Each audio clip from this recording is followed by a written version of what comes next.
हमारे यहाँ पर जो हमारे सारे अलग अलग प्रांतों से भी जिन लोगों ने हमको मदद की उनका भी मैं आभार व्यक्त करता हूँ। हमारे पीयूष जी का मैं आभार व्यक्त करता हूँ, हमारे शिवराज सिंह चौहान जी का भी मैं आभार व्यक्त करता हूँ।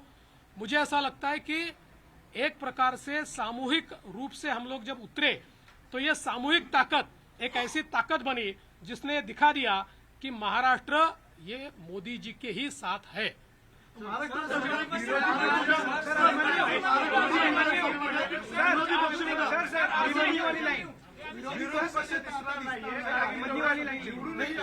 अभिमन्यू वाली लाइन अभिमन्यू की तरफ पूरा चक्रव्यूह आपने भेज दिया सर।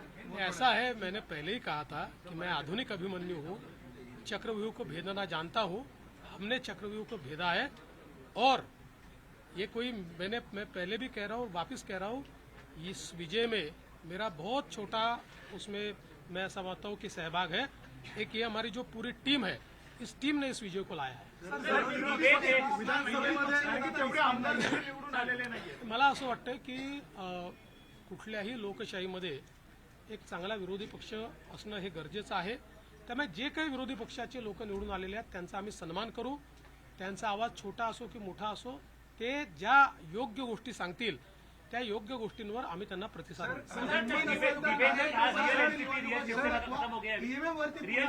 पहले मराठी हो जाए तो फिर ईव्हीएम कापर फोडतायत, हिंमत असेल तर बॅलेट पेपरवर निवडणुका घ्या आता असं विरोधक म्हणतायत, काय सांगाल? आम्हाला ते माहितीच होतं।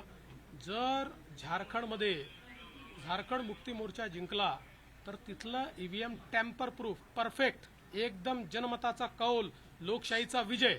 आणि महाराष्ट्रामध्ये हे धाराशाही झाल्याबरोबर लोकशाही खतऱ्यात आलेली आहे, ईव्हीएम प्रॉब्लेममध्ये आहे, ईव्हीएम टॅम्पर झालेला आहे। मला असं वाटतं की कुठेतरी अशा परिस्थितीमध्ये आत्मचिंतन केलं पाहिजे आणि खरी कारणं काय आहे। मला काय त्यांना सल्ला द्यायचा नाही आहे, मी तेवढा मोठाही नाही आहे, पण कधीतरी त्यांना खरी कारणं काय आहेत याचा विचार करावा लागेल। मुख्यमंत्री पदाची स्वप्न पाहिली असे राष्ट्रवादी आणि काँग्रेसमधल्या बड्या नेत्यांचे या विधानसभा निवडणुकीमध्ये पराभव झालेला आहे। लोकशाही तो ये प्रतिक्रिया आपण शुणुले देवेंद्र फडणवीस जहाँ से कहते जे महाराष्ट्र रे मोदी क्रेज रही ये प्रमाणित करी निर्वाचन फलाफल एवं मु चक्रव्यूह को भेदिबा जानी विजय मोर छोट अवदान यह से कहते एवं निश्चित भाव में सेलिब्रेशन माहौल वर्तमान महाराष्ट्र रे रही एक बड़ लड़ई पर बड़ सफलता जेहेतु मिली आशातीत सफलता मिली खासकरी बीजेपी निश्चित भाव में सबुठ बड़ दल हिसाब से महायुति रे सामना को आसी एवं जदि आप देखिए ताहले देवेंद्र फडणवीस नागपुर साउथ वेस्ट रु आगुआ रही एपर्यंत चित्र स्पष्ट होना किंतु मुख्यमंत्री चेहरा को नहीं जो चर्चा होची सबुठ आगे जेहेतु देवेंद्र फडणवीस का ना आसूची एवं तांकर जहाँ प्रतिक्रिया आसूची चक्रव्यूह को भेदिबा मु जानी अर्थात से चक्रव्यूह को एथर भेदी सारी एवं विजय रे तांकर एक छोट अवदान रही एकता मध्य से कहते किंतु तांकर ही बड़ भूमिका बोली कहा जाउची बीजेपी रो एभली विपुल विजय पछरे बा आशातीत सफलता पछरे जेतबेले बीजेपी एकाकी 124 रु अधिक आसन आनिबा पई जाउची एवं शिवसेना एकनाथ शिंदे गोष्ठी 56 एवं एनसीपी अजित पवार गोष्ठी 39 रु अधिक आसन वर्तमान मिलवा पई जाउची एवं अन्य दुई रे सीमित रहिछंती। तो एभली स्थले कहा जाउची जे जो 6 मासर व्यवधान रही लोकसभा निर्वाचन बा साधारण निर्वाचन एवं विधानसभा निर्वाचन भितरे एथिरे कोर्स करेक्शन करिसेंती देवेंद्र फडणवीस एवं निज त्रुटि को सुधारी आगो को आसीचंती जो भाव में लढ़ीचंती एवं तार रिजल्ट सामना को आसीथिबा कुहा जाउछि।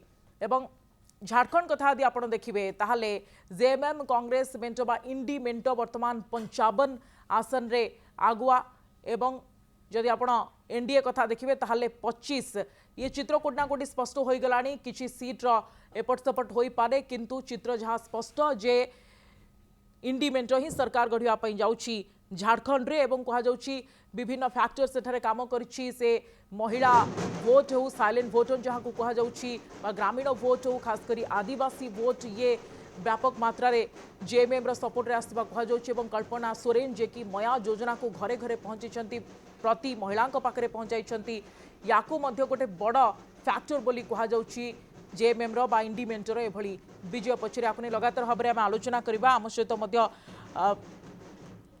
अन्य अतिथि मान रही किंतु Ajit Kumar Rai doctor Ajit Kumar Rai associate editor जागरूक टाइम्स मुंबई आम सह लाइव रोचंती अधिक आलोचना पाई।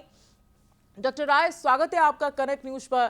डॉक्टर राय महाराष्ट्र में मुंबई में अभी माहौल क्या है?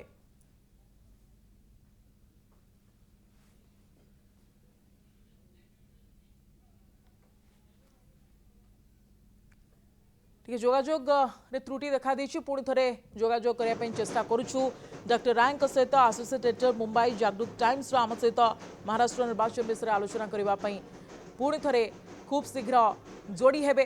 किंतु ये जो चित्र आम आपको टीवी स्क्रीन में देखा लगातार भाव में जो ट्रेंड स्पष्ट होबार लगी से किसी एभली कहूँ जो महाराष्ट्र में महायुति एवं झारखंड में इंडिमेंट सरकार गढ़ापी जाऊँगी। डॉक्टर राय आम सहित पुणी थे जोगाजोग रहउछंती। डॉक्टर राय आपको स्वागत है कनेक्ट न्यूज पर। जी बिल्कुल धन्यवाद। डॉक्टर राय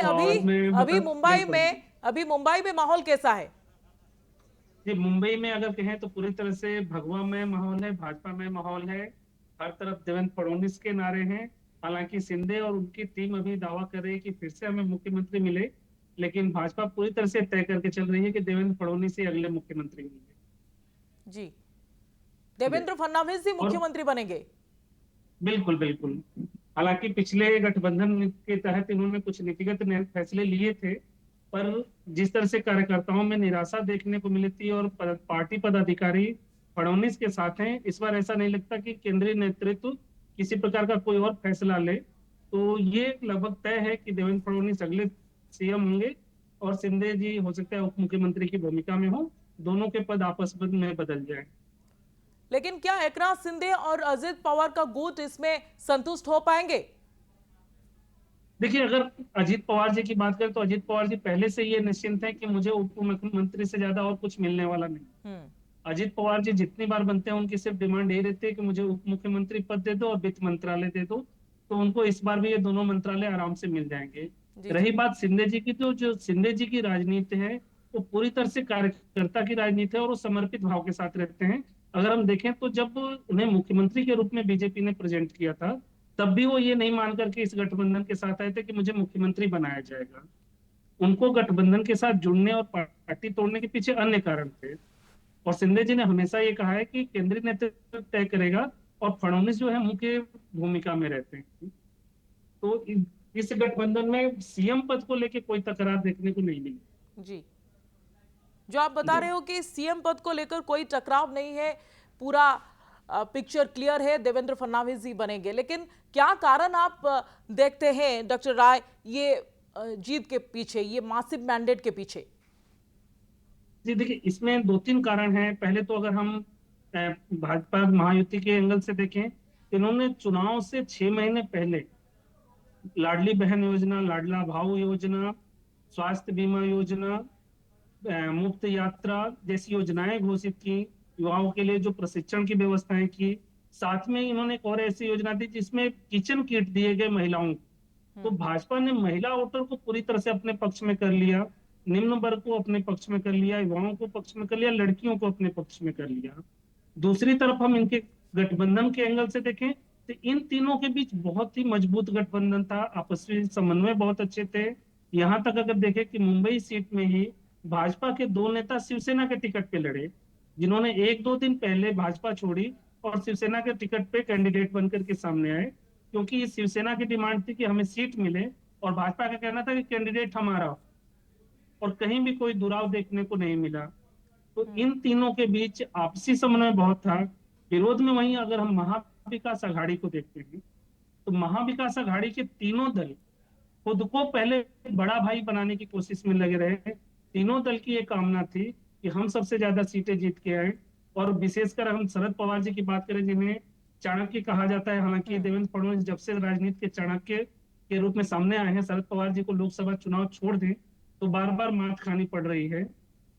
शरद पवार का पूरा फोकस था कि कांग्रेस मुझसे बड़ी न हो पाए, क्योंकि अगर आप देखेंगे शरद पवार जी ने जिन सीटों पे चुनाव लड़ा है उसमें 25 सीटें ऐसी थी जिन पे खुद शरद पवार की पार्टी को ही पता था कि यहाँ पे हम चुनाव हारेंगे, चाहे कुछ भी हो जाए, यहाँ से हम जीतने वाले नहीं है। और वो चूंकि 25 सीटों पे लड़ेंगे तो वो सीटें कांग्रेस को नहीं जाएंगी। तो ये आपस के मुठभेड़ और साथ में कि सीएम कौन होगा, इस तकरार ने उनकी लुटिया डुबोई है। जी, बस यही कारण है एमवीए के हारने के पीछे। नहीं, एमवीए के हारने के पीछे एक और बड़ा कारण अगर आप देखेंगे तो ये लोग इस खुशफहमी में बैठे रहे कि जैसे लोकसभा में हमें लोगों का मत मिला, झुकाव मिला, वही पुनरावृत्ति यहाँ भी देखने को मिलेगी। जी। और इन्होंने ग्राउंड लेवल पे उतनी तैयारी नहीं की। इसके उलट भाजपा ने हार के बाद पूरी ताकत झोंक दी अपने चुनाव की तैयारी में। यहाँ तक कि जो आरएसएस, जो भारतीय जनता पार्टी की मातृ संस्था है, वो खुलकर के मंचों पे सामने आई। उन्होंने सामने से कहा कि भाजपा की टीम पूरी महागठबंधन के लिए, अपने टीम के लिए काम करे, तीनों दलों के लिए काम करे, और उसमें आरएसएस भी पूरी ताकत से जुटा रहा। पहली बार ऐसा देखने को मिल रहा है हरियाणा और महाराष्ट्र लोकसभा चुनाव में, जहां पे आरएसएस फ्रंट फुट पे आकर के भाजपा के लिए कंपेनिंग कर रही है। नहीं तो अभी तक भाजपा आरएसएस का दायित्व होता था कि लोगों को केवल घर से ला करके बूथ तक पहुंचाना।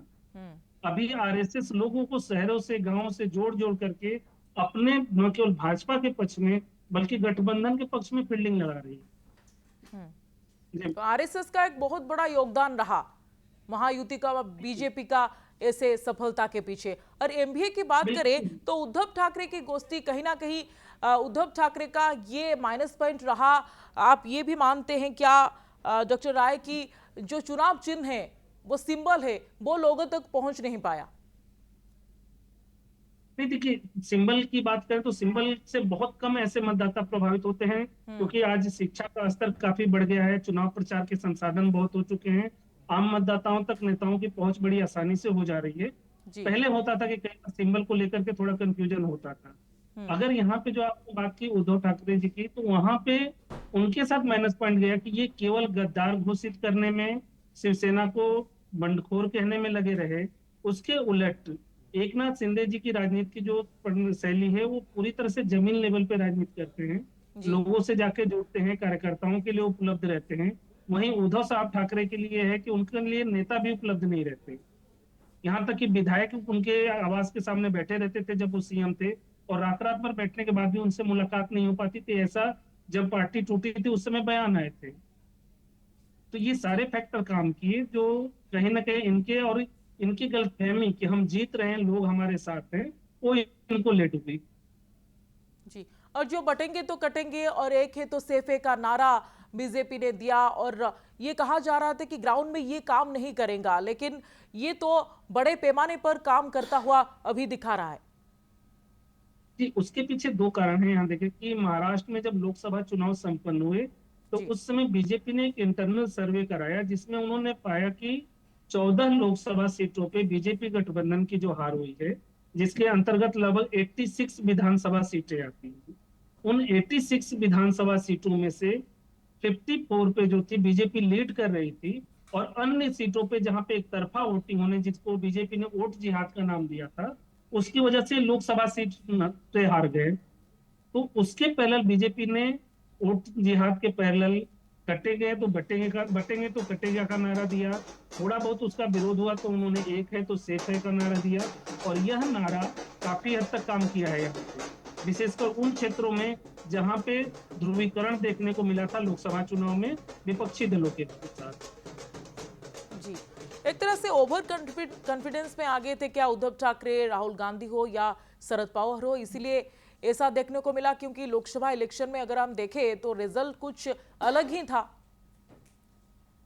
जी, लोकसभा इलेक्शन में दो चीजों को हमें देखना होगा यहाँ पे कि पहले तो कि कहीं ना कहीं देवेंद्र फडणवीस के प्रति, भाजपा के प्रति आम जनता में ये शिकायत थी कि इन्होंने पार्टी तोड़ दी है, थोड़ी लोगों को निराशा थी इस बात को लेकर के, और उसके परिणाम स्वरूप इनको जीत मिली।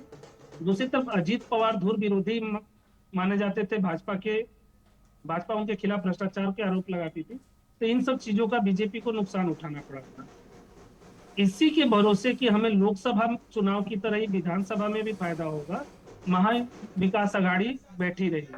इसके उलट भाजपा गठबंधन ने उन सभी बिंदुओं को कवर किया। अगर आप लोग विधानसभा चुनाव की रैलियों को देखेंगे तो मुख्य रूप से जो रैलियां हुई, उन रैलियों में अजीत पवार का एजेंडा अलग था। अजीत पवार बटेंगे तो कटेंगे के विरोध में बोल रहे थे। अजीत पवार नवाब मलिक को टिकट देते हैं, जबकि भाजपा और शिंदे दोनों इसका विरोध करते हैं। तो इन लोगों ने बड़े ही बैलेंस करके अपने तैयारी की कि अजीत पवार को साथ भी रखा और उनके अपने विचार से अलग करके रखा। अजीत पवार पे न तो अपना विचार थोपा और न ही अजीत पवार के विचारों को आत्मसात किया। जी